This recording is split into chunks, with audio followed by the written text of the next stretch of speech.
why diets do not work for busy professionals. It is so ridiculously simple. To follow something that's structured that you really don't feel like doing is the reason why you won't do it, because humans do one thing and one thing only. We do things because we feel like it. So when you are pushing to follow a diet that is so regimented, having you eat things that you do not like to eat, it is only a matter of time before you stop doing it. There are so many other ways to create a calorie deficit, and we're going to go over a few of them today. The worst way, though, let's get it out of the way first, is to follow even the best diet in the world, where you are doing something that you don't like. Every day you're forcing yourself to eat food you don't like, and you're missing food that you do like.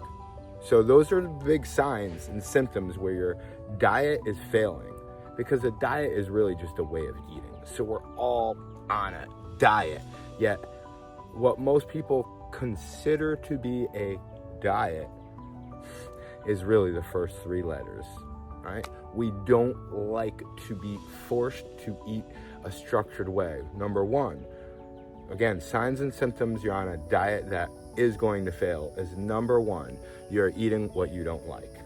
Number two, you are missing what you do like. And number three is you are always hungry. Those three things are going to make it so that you never have the energy to exercise consistently, meaning like not just days or weeks, but months and years, and having it be fun. So you can easily transition. When I notice the people with the greatest lifestyle changes is they're either, it's usually both. There's a giant why and why they're changing, and number two is they slowly adapted to changing their, since most people listening to this are watching in America, and the biggest roadblock we have, the reason why most diets work, is they remove ultra refined foods. They may be questionable. You could have two fight each other, the vegan diet versus the carnivore diet. Yet the one thing they have in common is removing ultra refined foods. Usually when someone jumps on a new diet, they're removing ultra refined foods, or they're really conscious about the choices they're making when they're getting really refined foods. You know, if it's vegan, then you're not having a huge amount of ingredients in it that makes it inevitably harder to eat excess food. So it's kind of a way of like starving yourself because you can't find the food that you want to eat. Now, a great opposition to that is eating more fruits and vegetables. Again, don't go against rule number one. If it's something you really don't like, do not eat it. Yet, I have never met a human that doesn't like fresh fruits and vegetables that are seasonal, ripe, and delicious. I've met plenty of people, including myself, that spit out fruits and vegetables like, ugh, including my child, who people are amazed with how much fruits and vegetables he eats. Commonly commenting and questioning how is this possible at places like farmers markets where he's eating like, you know, carrots and or whatever vegetable it is or fruit it is with such enthusiasm, because it's not just fruits, it's vegetables also. So when we get stuck and we are not liking any fruits or vegetables, it's most likely just number one, we haven't had in a while fresh, ripe, delicious, seasonal, organic, delicious fruits and vegetables that you could literally like pick off of a tree. That is something that sets fine dining apart from making yourself eat something. And once you do that, then your stomach is gonna clear out, right? And you're gonna be able to train so that you can actually have muscles, right? Because these muscles are not developed from eating. They're developed from eating and then exercising, being excited to do push-ups, right? And then being able to mimic that motion without even having any weights, to contract my muscles, to get them used to that contraction and keep on getting stronger and stronger until they can contract. I remember I would dream of doing that, being able to flex my pectorals. I thought that was amazing because I felt like I had zero muscle, which is impossible. But I had very little muscle that I had control over, that was showing. I didn't have that much body fat, but I just didn't feel enthusiastic about my body. I didn't love the body I was in. I failed gym because I didn't want to change. I couldn't run around the block. So, and definitely have been like over 20 pounds overweight, even though I'm underweight. Why? Because I had absolutely no muscle tissue and more body fat because of that. It's called skinny fat. It's a wild thing. Yet the simplest thing that's not a diet is just eating more fruits and vegetables. It's really simple. And I would also pair to that as essential is activity and strength training. Yet slowly ease these things in. Slowly add 1 or 2 fruits and vegetables that are delicious. And when you find something seasonally delicious like watermelon right now or strawberries, don't be afraid. Eat more. Supersize your dish. That's one of the nutrition laws I put in my book, Supercharge Your Health. That's available on Amazon if you search Dr. Keith J. Lopez. To supersize your dishes, but not at McDonald's or with standard American diets, which are mainly refined foods, ultra-processed foods, and animal products. Now, that makes it really challenging to let go of. I remember screaming because I was so hungry after not eating for like 3 or 4 hours. And it's funny that was when I was eating those really heavy foods, hamburger, milkshake, and fries that my mom would home make for me. And I would cry for it. My buddy would laugh and remind me of that as I was vegetarian and would be totally okay with not eating for hours and hours on end. And it's really because we create a colony of bacteria. We always have these colonies of bacteria in our stomach. Yet, when we do it with fibrous foods like fruits and vegetables, mushrooms and beans, they start to create this colony of bacteria that's so beneficial for your stomach.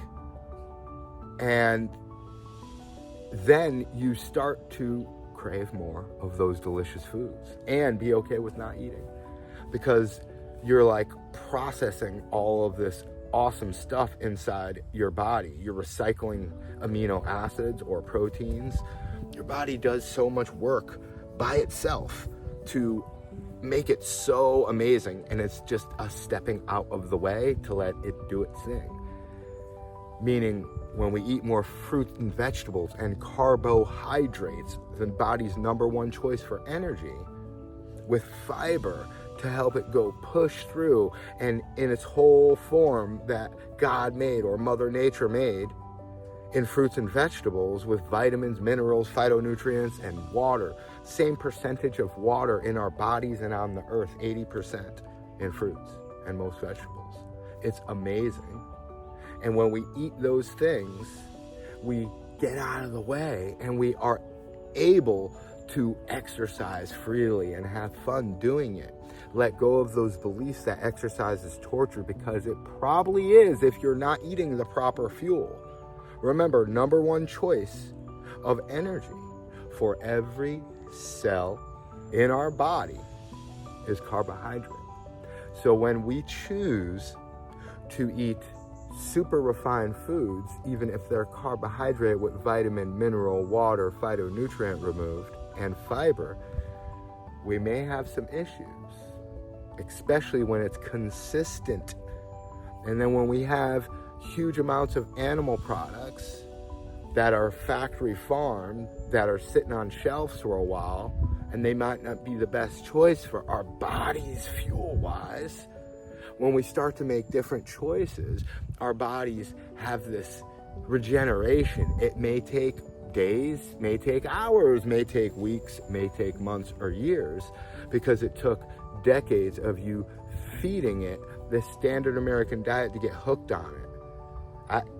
I'm 48 and I spent half of my life, a little less than half of my life, eating standard American diet.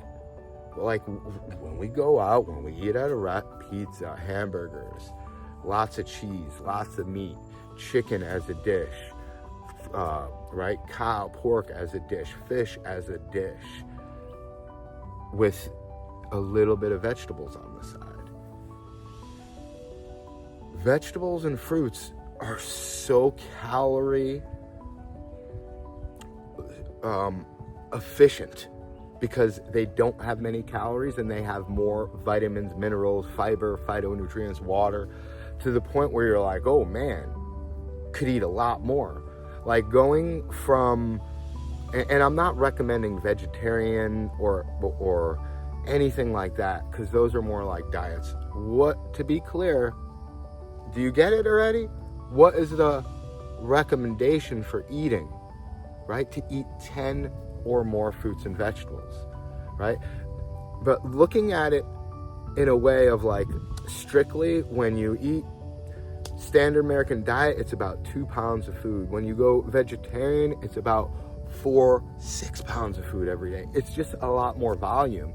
And for people that don't even cook their food, eating mainly fruits and vegetables, they're eating like 10 pounds of food every day to get 2,000 calories in. I know it's like, whoa, that may like have you cringe a bit. Put the math together.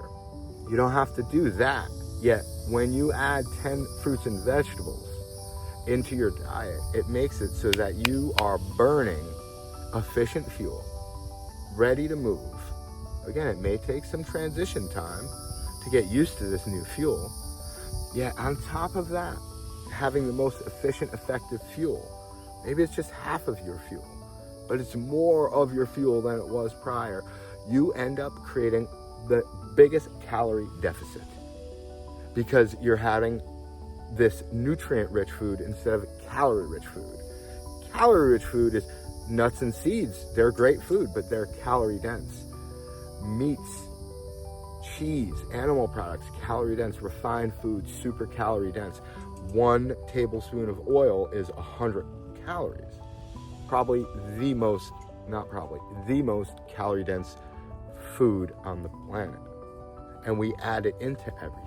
It's not that it's healthy or not healthy. It's just the spectrum. If you're trying to create a calorie deficit and drop weight because you feel like you have too much body fat on your body, then having foods that aren't as calorie rich will help you. You don't need a diet, just need recognition and awareness with appreciation of these calorie dense food, nuts, seeds, meat, cheese, animal products, oil, hyper refined food, sugar. Sugar and oil is the highest. Oil is 100 calories per tablespoon. Sugar is 50 calories per tablespoon. And then you have the lowest on the other side. Highest calories, lowest calories. Fruits and vegetables. Leafy greens, like right there. That is katuk, right? Or lettuce of any kind. If you stack a pound of it, a big bowl, that's only 100 calories, the same as 1 tablespoon of oil. And then fruits, you need about a pound of fruits to be 100 calories. A pound of meat could be a few thousand calories, unless it's really low in fat, like a fish, like a tuna or something. It might be 500-600 calories. It's not about a diet, it's more about awareness. Are you burning some calories before you break your fast? A nice walk, right? Make it simple, sweetheart. Make it simple, superhero. What did I do today, right? I walked a mile, right? after feeding my mind, read, meditate, walk, and then eat, right? Burn a few hundred calories, or at least 100 calories with a mile. Some days I'll run.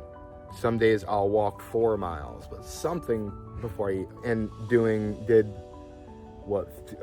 50 push-ups and 10 pull-ups, or 30 push-ups and 10 pull-ups. Something along that lines of getting this body of an engine burning fuel before I even put any in. Very, very simple things to be aware of. Are you just putting more and more calories in and you're not putting any calories out? Is it because the fuel that you're putting in is just not really serving you? And how do you make that switch? Just what fruit do you like? Add a little more fruit, and don't even focus on the subtracting. It will happen naturally when you add more. And if it doesn't, then you may need to give some awareness with appreciation to that you could eat a lot of food and to start letting go of other things. And why? What's the belief behind eating that food that's going to bring you joy? Is it bringing you joy? Look at the belief and the emotion, the thoughts behind that decision that you're making, because your beliefs drive your behavior. They build all of your decisions. And that is exactly what I help people with when I mentor them. You could make an appointment at ogfit.com and set yourself up for the best transition ever, right? It's more than you as a professional ready to lose 15 to 25 pounds in 90 days. That's easy, right? But if you're a professional and you have everywhere else going for you in your life and your health is lacking, then set that call up right now, because this is more than going to the gym and lifting weights. It's about no diet, no gym, no pills, and no frustration. A simple framework, a simple system that will get you to the highest possibility of your physical wellness, your emotional wellness, your occupational and financial wellness. Everything skyrockets with a proper mentor. I'm here for you. ogfit.com. Blessings on blessings. Subscribe if you haven't already.